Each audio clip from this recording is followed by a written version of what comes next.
Muy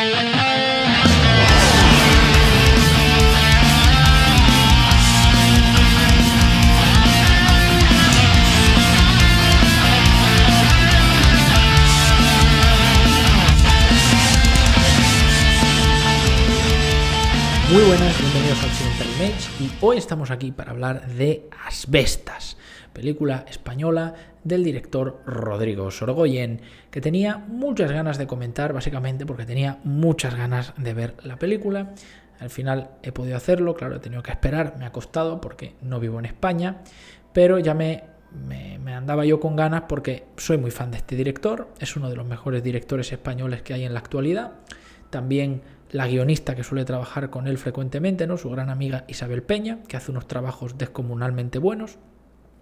Y bueno, también al ver que había tenido muy buen recibimiento en Cannes, en otros festivales y en la taquilla, pues estaba deseoso verlo. Y os tengo que decir ya antes de empezar con la reseña en sí, que os recomiendo encarecidamente esta película, una buena producción de este buen cine europeo, buen thriller psicológico en algunas partes, ¿no?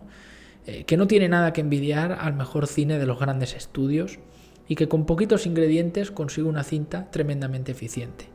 Debo decir que hay dos partes diferenciadas del film y que hay gente que he visto que no le ha gustado esa segunda parte, que no han acabado de entrar en el juego del todo, que sienten que ahí la película se desinfla, pero yo sinceramente pienso que si ves la película como un todo, entenderás el por qué Sorogoyen hace las cosas como las hace, ¿no? Y bueno, es muy interesante hablar de esta película porque la premisa que tiene es llamativa, pero es todavía más llamativo saber lo que hay detrás de ella. ¿A qué me refiero? Bueno, la película trata sobre una pareja de franceses, ¿no? Un matrimonio francés que se traslada a vivir a España, a vivir a Galicia, ¿no?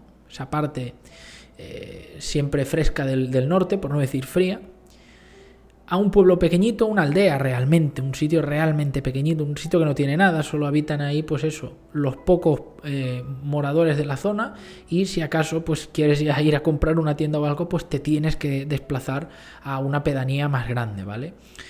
Casos como estos en España pues hay muchos, vamos, lo conozco de primera mano, mi padre vive en uno de estos pueblos, pero en Cataluña, o sea, lo mismo, un sitio chiquitito, con si acaso dos negocios pequeños, y cualquier gestión que quieras hacer, bancos, etcétera, pues te tienes que ir a un sitio más grande en coche, porque además son sitios eso, que no llegan los trenes, apenas hay uno o dos autobuses que llegan durante el día, o sea, sin coche, sin vehículo propio es difícil a acceder, sitios ahí aislados, ¿no? Y bueno, la historia está que estos dos franceses llegan ahí a vivir del campo, a vivir de su huerto, a vivir de sus cosechas, buscando vida rural, huyendo de la cosmopolita Francia, ¿no? Y aparte, pues el marido también tiene la ambición, tiene la idea de remodelar algunas de las casas que están pues abandonadas, derruidas prácticamente, para darles una nueva vida y atraer turismo rural a el pueblo que está pues básicamente dejado de la mano de Dios, queda ahí viviendo muy poca gente, si acaso 6 o 7 familias, ¿no? Pero llega un problema un día cuando, esto no lo cuentan directamente, pero lo vemos a los pocos minutos en la película, llega una empresa que quiere poner molinos eólicos, quiere formar un parque eólico en aquella zona, lo ve propicio y obviamente pasa como ha ocurrido en tantos otros casos en España, que la empresa obviamente paga, ¿vale?, a la gente que vive ahí pues para que ceda los terrenos a la empresa para que pueda poner ahí los molinacos, ¿no? ¿Cuál es el rollo? Que todos en el pueblo tienen que estar de acuerdo por unanimidad. Si una sola de las familias no está de acuerdo, no se puede vender a la empresa eólica. Y ahí viene el problema, y es que la mayoría quieren vender, se quieren ir, porque pues es una vida de campo dura, es una vida de campo difícil.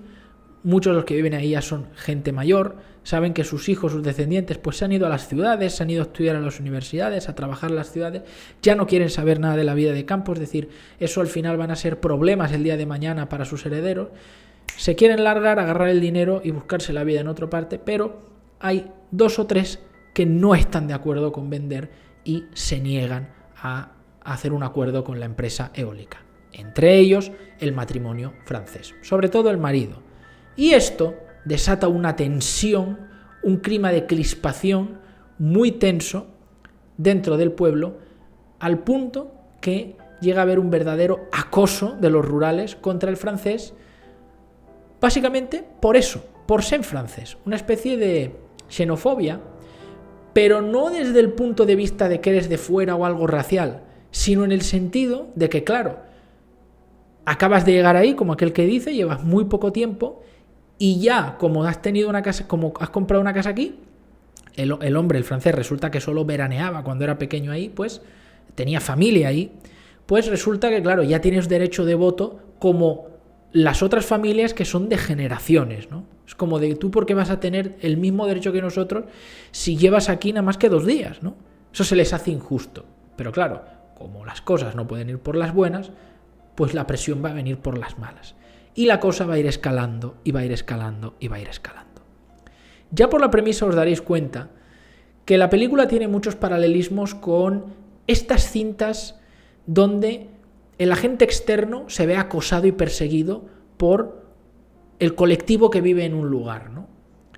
Que aquella persona, además, que viene de un ambiente, digamos, para que nos entendamos, ¿vale?, más civilizado, obviamente lo digo para que nos entendamos, o por lo menos, bueno, no más civilizado, entonces más cosmopolita, más urbanita, es atacado por la gente, digamos, simple, sencilla, de un entorno rural, con parecidos al cine de Haneke, específicamente a la maravillosa Perros de paja. Otra gran película con un rollo similar que comparte paralelismos con esta cinta de Sorogoyen es Deliverance, Defensa. En fin, 2 peliculones de Estados Unidos que os, ultra, hiper, mega recomiendo. Son peliculazas que te cagas, brutalmente buenas. Y bueno, Sorogoyen se nota que toma inspiración de ahí, obviamente, y hace su propia versión a la europea, a la española. Muy interesante, pues cogiendo estos elementos allí en Galicia, ¿no?, con esas zonas rurales del norte, lo que se llama la España vaciada, ¿no?, que les gusta decir tanto a los políticos, la España vaciada. Muy interesante a comentar. Primero, si veis esta película, tened en cuenta que se hablan 3 idiomas en ella. Español, que es la lengua obviamente conductual con la que se entiende todo el mundo, francés, que es la que hablan el matrimonio francés y la hija, y gallego, que es lo que hablan obviamente los pobladores del lugar entre ellos.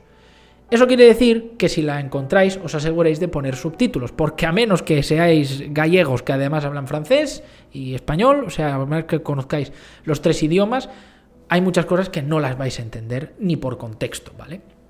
Además, cada uno lo habla con un acento muy particular, obviamente los gallegos son ese gallego intrao de pueblo, los franceses, pues un francés propio de Francia, y pues bueno, con el español ahí te entenderás, pero además español con acento, porque claro, el francés pues habla español como puede y los gallegos ya sabemos cómo hablan el español también, entonces os recomiendo que busquéis subtítulos, ¿vale?, porque si no algunas cosas no las entenderéis. La mayor parte de la película es en español, pero es importante, porque sobre todo hay una parte de la película donde se hablará mucho francés. Lo segundo, deciros que lo interesante de esta película es que aunque parece simplemente una historia de ficción, resulta que algo muy similar ocurrió en España, un caso real, que no contaré porque os destriparía la película, pero lo hago al final para los que os interesen este tipo de sucesos o true crimes. Fue una historia bastante negra del ruralismo español, uno de estos crímenes truculentos, y que curiosamente no fue tan sonado en España. Llamó más la atención internacionalmente, sobre todo en Estados Unidos, en los países angloparlantes, que incluso en el resto de Europa, en Francia o en Holanda, que en el caso de la historia real es de donde era el matrimonio extranjero. Y la historia era prácticamente idéntica, con la salvedad de que, pues eso, eran holandeses y era una sola familia de gallegos en esa aldea, o sea, solo eran los holandeses y aquella familia. Y el rollo, según las fuentes que consultéis, hay una historia u otra. Unos dicen que era lo mismo que la película, una empresa que quería poner molinos. Esto fue allá por 2010, ¿vale? O sea, ya hace más de 10 años. Y el crimen no terminó de resolverse hasta 2015, para que veáis. Y otras versiones dicen que no, que era una empresa maderera que tenía derecho de explotación sobre, pues, aquellos terrenos. Y obviamente a la familia del pueblo le tenían que pagar una parte proporcional por el derecho a explotar la madera de aquella zona. Pero ¿qué pasó? Que al llegar los holandeses ellos también quisieron pedir su parte, ya que eran también los únicos pobladores junto con los Rodríguez, que eran la familia en la historia real. Acabaron yendo a juicio porque los gallegos se negaron a que ellos tuvieran su parte. Ya veis, muy similar a lo de aquí, claro, porque sois de fuera, acabáis de llegar y claro, esa familia también dependía de esos ingresos, no era poco. Y acabaron yendo a juicio y al final en el juicio se les dio la razón a los holandeses y a partir de ese momento los gallegos les tenían que pasar una parte del dinero a los holandeses y a partir de ahí vino toda la bronca, ¿vale? No sé cuál de las dos historias, las dos versiones es real, pero bueno, ya sea parque eólico o industria maderera, la bronca fue lo mismo, ¿vale? Aquí había un dinero de por medio y los que eran de ahí de toda la vida no querían compartirlo, ¿vale? Y eso es lo que pasaba. Entonces Sorogoyen y Isabel Peña ya conocían la historia y ya llevaban unos años queriendo adaptarla a una película, con cierta libertad. Obviamente hay modificaciones, los extranjeros son franceses, ya no es una única familia de gallegos, ya son varias, pero con una familia en específico es con la que hay la bronca o el problema. Obviamente adornan la historia, pero es, pues, ya digo, prácticamente idéntica, muy parecida. Y ellos pues querían hacer esta película, pero el rollo es que no conseguían pues que les diesen el dinero, la confianza suficiente de parte de productoras para conseguir equipo, para conseguir medios.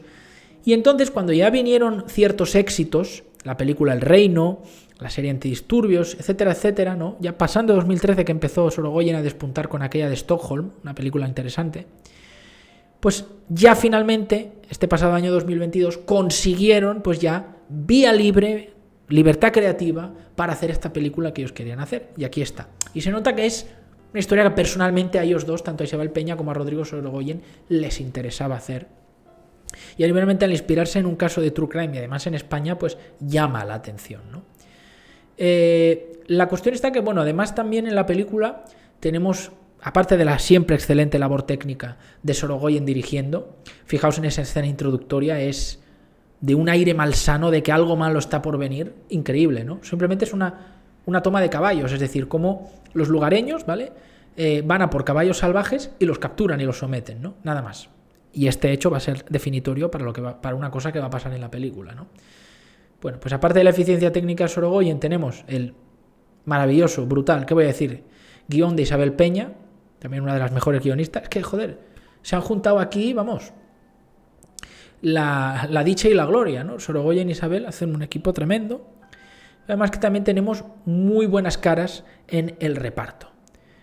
Empezando por uno de los que hace de los antagonistas, ¿no? Que es Luis Zájera. Bueno, Luis Zájera, qué actor, ¿qué te digo? Es algo muy específico. Es un actor definitivamente que quizá no lo podrías poner fácilmente en todos los roles, pero cuando encuentras ese personaje que le va bien, es excelencia pura. ¿Quién es Luis Zájera? Bueno, trabajó ya con Sorogoyen, por ejemplo, en la película El Reino, en el año 2013. ¿Os acordáis de ese que iba repeinado para atrás, que invitaba al protagonista ya a su despacho y hablaban en el balcón? También os sonará seguramente de la película Celda 211, que hacía de ese que hablaba así todo el rato, que iba con la gorra, el colgado ese, el yonki. ¡Mala madre! Oh, Dios mío, ¿cómo podía hablar así toda la película? ¡Qué destrozo! Bueno, pues estas formas, estos dejes, esta voz tan particular que tiene Luis Zájera en esta película está explotado, vamos, hasta los máximos de excelencia. El trabajo que hace en la película es brutal, como uno de esos toscos, rudos hermanos, esa gente de campo dura, acostumbrado a estar siempre con el barro hasta la rodilla, trabajando todos los días, ¿no? Un tipo que no por grande o por tamaño intimida, ¿no? Sino por las formas que tiene de mirar, de hablar, un tipo que se impone constantemente en las conversaciones, ¿no? Lo vemos ya en la primera escena en el bar, o sea, muy interesante el papel de Luis Zájera, ¿no? Obviamente gallego, se le nota hasta la médula. No sé si habrá forzado igual más el acento, igual es que también es de pueblo, pero vamos, el papel que hace es monumentalmente bueno, monumental. Después tenemos también en un muy buen trabajo a Diego Anido, que es el que hace del hermano, el hermano tonto, nunca mejor dicho, ¿no? Que tiene una leve discapacidad mental. Que, hombre, lo hace muy muy bien. Lo que pasa es que Zájera pues se lo come, le hace sombra, ese es el problema. Aún así, el trabajo que hace también no es moco de pavo. Lo que pasa es que al ser un personaje más callado, más taciturno, apesumbrado, pues no puede dar ese despliegue de notoriedad, ¿no? Pero el trabajo que hace también Anido es monumental. Y luego, como el francés, el protagonista, tenemos a Denis Menochet, que por el nombre no sonará nada, pero yo veía la película y decía, este tío me suena de algo, este tío lo he visto yo en algún lado. Y efectivamente, haciendo memoria, digo, coño, es el granjero de Malditos Bastardos. ¿Os acordáis la película de Tarantino? La de Inglourious Basterds, ¿no? O Bastardos sin Gloria, que se llamó en Hispanoamérica. ¿Os acordáis de la escena inicial mítica en la que Landa, el nazi, llega a aquella granja, ¿no? Y hay ese pobre hombre que esconde a los judíos debajo del suelo, ¿no? Pues ese granjero grandote y triste y sudoroso es el mismo actor que hace aquí, pues, del granjero extranjero. Me ha salido un pareado. Bueno, pues es Denis Ménochet. Claro, me costó verlo porque, aparte de que han pasado años, han pasado ya casi 2 décadas, el hombre ha subido de peso. Pero es él indudablemente. También hace un trabajo francamente bueno, pero también es verdad que también al ser un tipo grandote, tosco, rudo, cuesta a veces generar empatía con él en algunos momentos, con el personaje, quiero decir. Y ojo, esto no es que sea malo, no es que sea una mala elección de casting, sino que creo que está hecho adrede, primero porque tiene a lo mejor cierto parecido con el hombre, el holandés de la historia real, pero en segundo lugar porque pues es una cosa muy, muy humana, ¿no? Es curioso.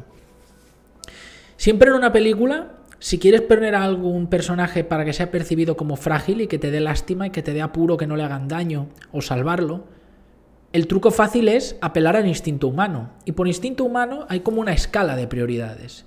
Y si quieres tenerlo fácil, lo más fácil es un niño pequeño, un niño o una niña. Si son bebés, ni te cuento. Después vendría la niña, después vendría el niño.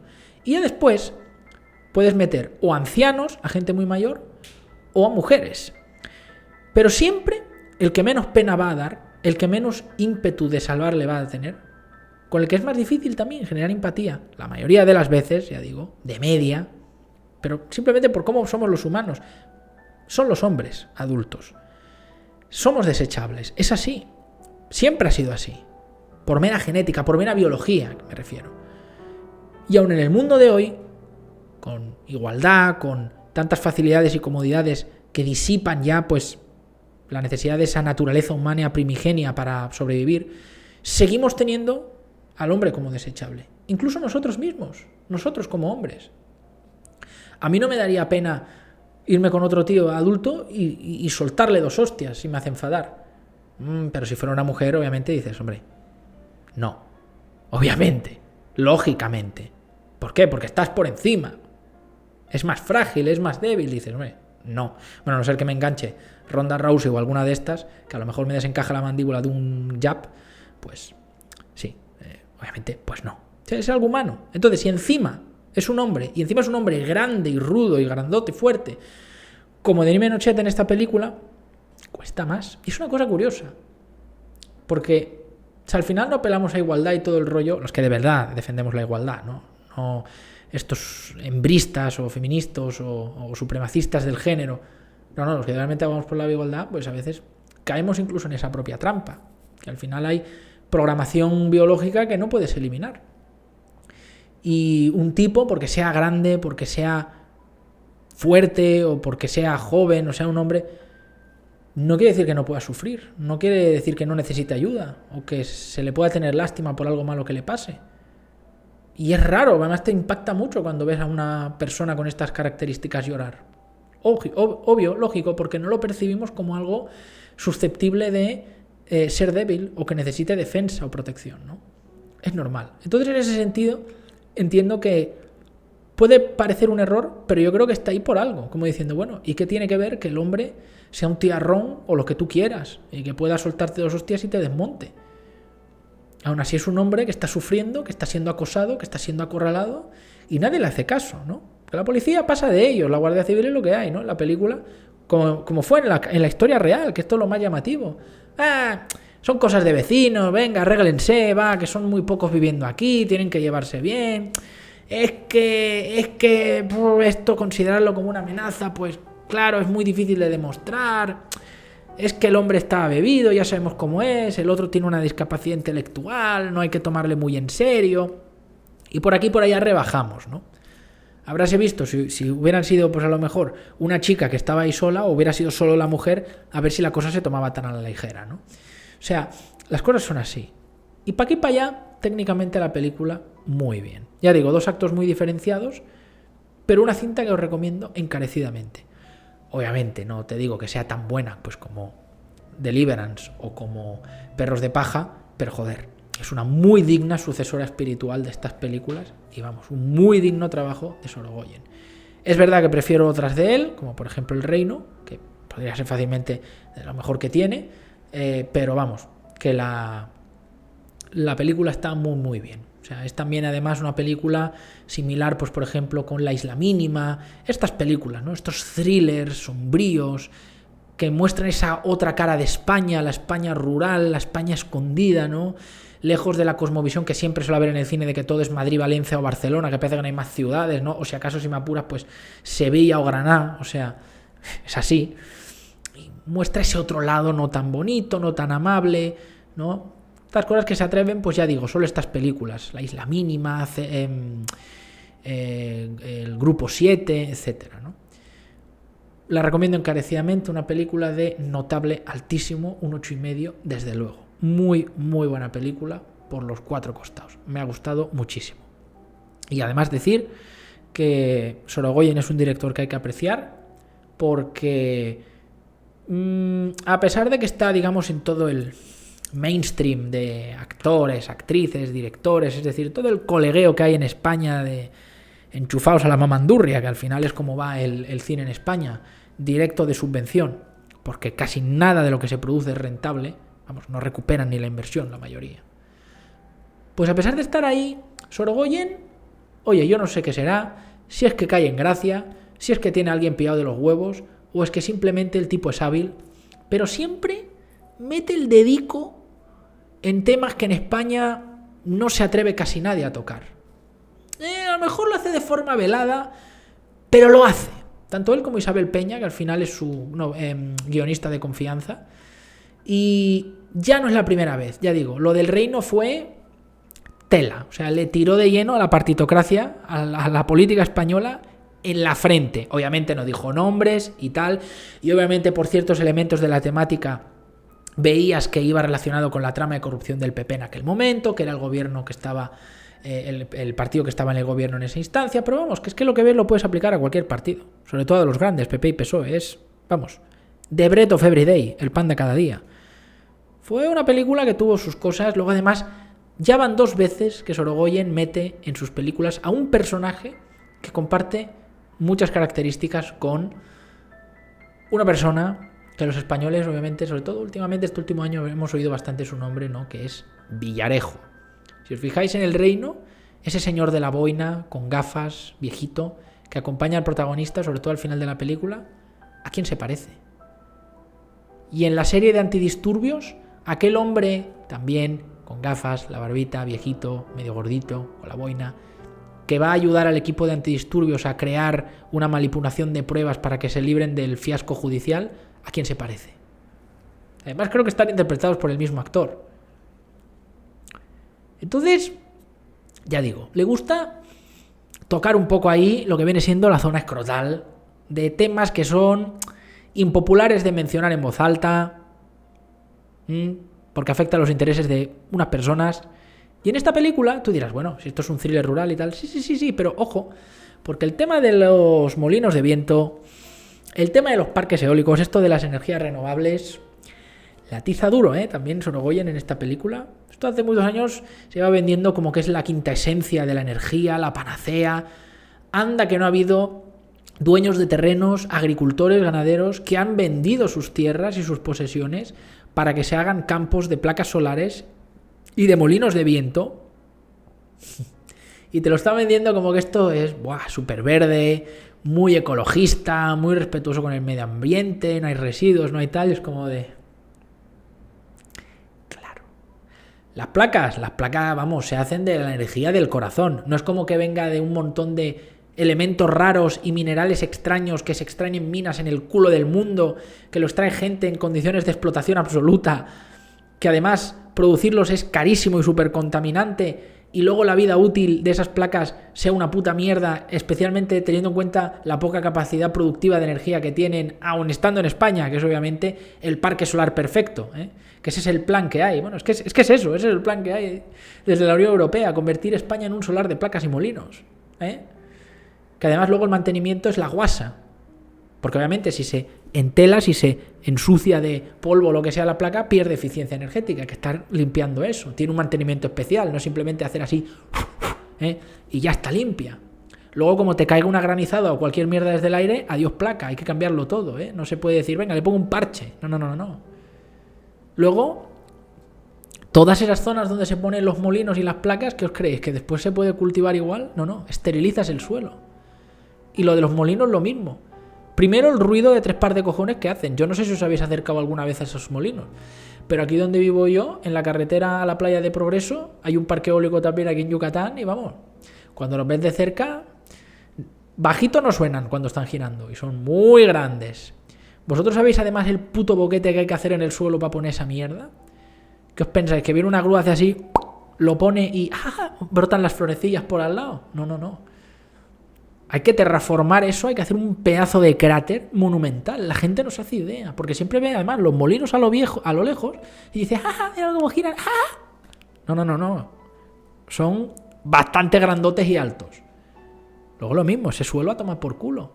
Luego otra cosa, las hélices, que esto se ha comentado desde el principio, bueno, una bandada de hostias a los pájaros, la de pájaros que te cargas, bueno, a ver, también... Que no digo que tenga que ser perfecto, a ver, no puede haber impacto cero, ¿no? Pero bueno, tan ecologista, no sé yo. Luego las hélices, las bobinas de las hélices también. ¿De qué materiales os creéis que está hecho? ¿Que se hace con plástico y cartón? Metales raros y minerales bastante especiales. Caros, difíciles de encontrar. Y en el proceso de creación se contamina la hostia. Os digo yo que no compensa tanto luego por la energía verde que dan. Sin mencionar que cuando las hélices se desechan, ¿qué creéis que se hace con ellas? ¿Que se meten en un horno y de ahí, yo qué sé, hacemos una vajilla de cristal? No. Eso hay que tirarlo por algún lado, porque no es tan fácil como decir, lo prenso y lo destruyo. Y si se tira por ahí también, contamina la hostia. Y la vida útil de las aspas no es tan larga como la gente se piensa. No, monta un molino y dura 60 años y tus huevos. Obviamente se van mejorando, ¿no?, en este tipo de energías, pero vamos, no es lo suficiente. Y lo mejor de todo, no dan prácticamente nada de energía para la demanda que se necesita. O sea, en todo caso lo puedes combinar con otras formas de energía. Carbón, gas, energía nuclear. Si es que en el fondo ese es el camino a seguir. Pero bueno, ya sabemos que toda la industria del petróleo está en contra de las nucleares. Obviamente, son el enemigo a abatir. ¿Quién os creéis que financia muchas veces a Greenpeace y a todas estas organizaciones de ecologetas que están untadas de arriba abajo para ir en contra de la energía nuclear? Los de las otras energías fósiles. Pero bueno, que me desvío la hostia. Eso ya os lo habéis apuntado. Investigad por ahí. Escuchad a gente como operador nuclear. A ver qué os dice. En vez de ver tanto la mamanduria que os pone en la tele y creéroslo todo a la primera. Yo os digo, no me tenéis que creer a mí. Investigad por vuestra cuenta. Buscad a mucha gente que se silencia, que habla de estos temas. Bueno, pues que Sorogoyen haya metido esta en la película... Guay, porque además la visión que tiene precisamente el francés, el protagonista, va bastante en la línea de lo que yo digo, porque es destruir el paisaje, además. O sea, te lo ven todo muy bonito y te dicen, no, pero mira la central nuclear ahí en medio, y es como de ya sí, porque un montón de molinos ahí dando vueltas, reventando todos los putos pájaros, es súper bonito y natural de verlo, nada artificial. Y bueno, ya para terminar, mencionar que si os interesa el caso real podéis buscar Crimen de Santoya, ¿vale?, que es como se llamaba el pueblo, el de la historia real. Y básicamente era eso que os he contado al principio. Y fue muy curioso porque cuando llegaron los holandeses, al principio todo era alegría. Los Rodríguez estuvieron encantados de recibirlos, fruto de, bueno, esa buena actitud, de abrigo, de arropo, de ayuda, de hacer acogedora a la estadía de los de fuera en España, que siempre hemos tenido, y las dos familias se llevaban súper bien, incluso en algunos momentos comían juntos, ¿no? Los invitaban a comer, y pues los holandeses pues le hacían, mira, este plato de comida de mi país, los gallegos el otro. Anda que no se come bien en Galicia, Y vamos, si no te mata un gallego rural de estos, te mata un atracón de percebes o de pulpa a la gallega, macho. Madre mía, que me pongo tonto. Bueno, y la cuestión es que todo iba de maravilla hasta que la pasta está de por medio. Al final, como todo, el dinero muchas veces corrompe y destruye todo. Al final no, al final es lo que está siempre en el corazón, en la mente de uno. Simplemente lo saca a flote. No es que perturbe o digamos, haga malévolo a alguien. Mi opinión.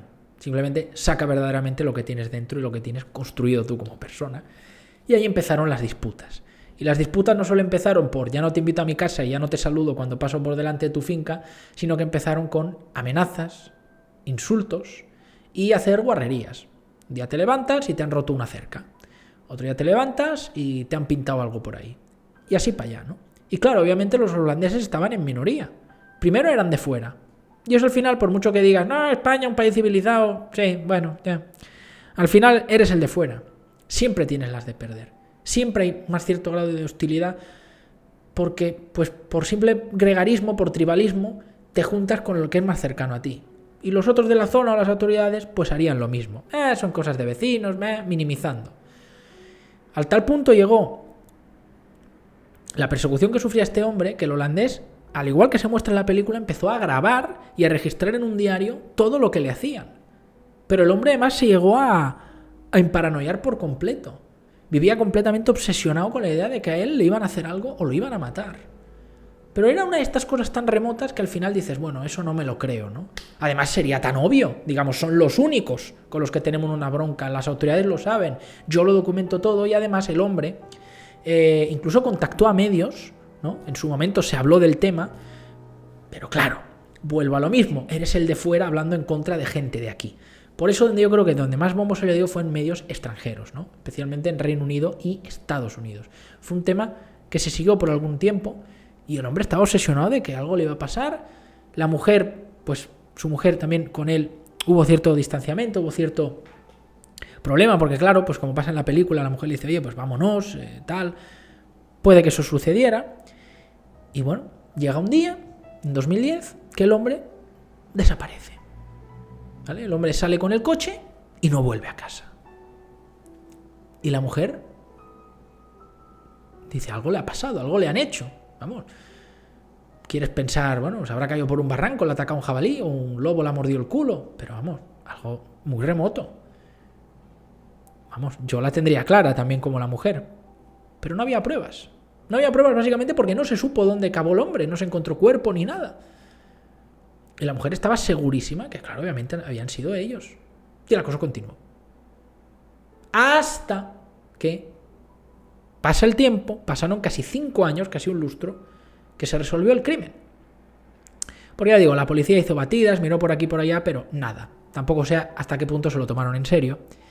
Y la cuestión es que en la historia real era lo mismo. Eran un matrimonio y 2 hijos. Bueno, en la película el marido, digamos que ha muerto, solo es la madre y los 2 hijos.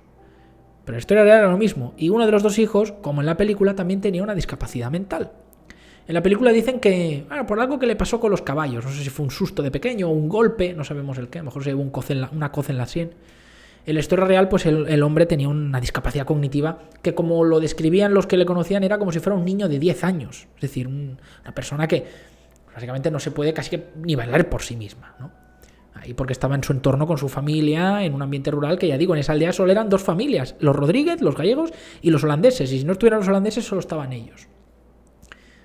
Hasta que un día, me parece que un helicóptero que estaba en prácticas, no sé si de la policía o de tránsito o de qué, tiene que desviarse o tiene que hacer un aterrizaje de emergencia y encuentran en un valle un coche destruido, que era el del hombre, y encuentran cerca el cuerpo calcinado del hombre, del holandés.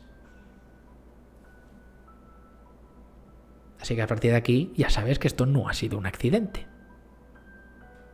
Y la verdad es que no tuvieron que investigar mucho, porque obviamente los gallegos siempre negaron que ellos tuvieran algo que ver con la desaparición del extranjero. Pero una vez encuentran el cuerpo, resulta que los policías se acercan a la familia. Ellos habían tenido acceso al registro que el marido había guardado. La mujer supongo que se lo enseñó, grabaciones, escritos, denuncias.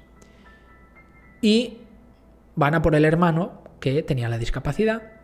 Y se ve que, sin tener que presionar ni nada, como el hombre, pues obviamente no está en sus plenas facultades mentales, le dijeron, oye, tú hemos encontrado el cuerpo, tú tuviste algo que ver aquel día, tal. Y el hombre básicamente, pues en sus palabras, porque ya digo, era como un crío, dijo, sí, yo pasó aquel día en el coche, cogí la escopeta, boom, boom. Así lo dijo, como un crío. Tenía la escopeta, boom, boom. O sea, que le disparó 1 o 2 veces. Con una escopeta de caza, de estas que se tienen en los pueblos, le pegó 2 tiros al hombre. Por el grado de tensión que ya había. O sea que en el fondo el hombre, aunque estaba paranoico, tenía razón. Al final lo acabó pagando con la vida. Más grave aún, obviamente, el hermano con el retraso pues no podía hacerse cargo de eso.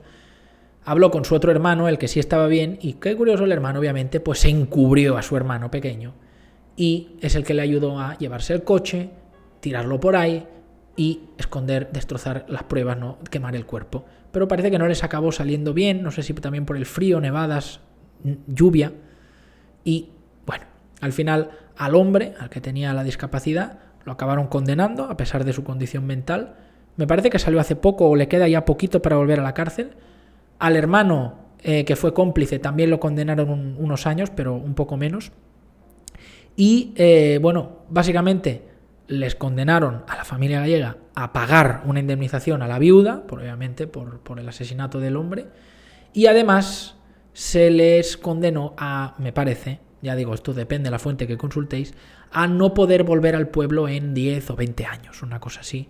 Así que básicamente la única que se ha quedado a día de hoy, y sigue ahí la mujer holandesa, es pues la esposa.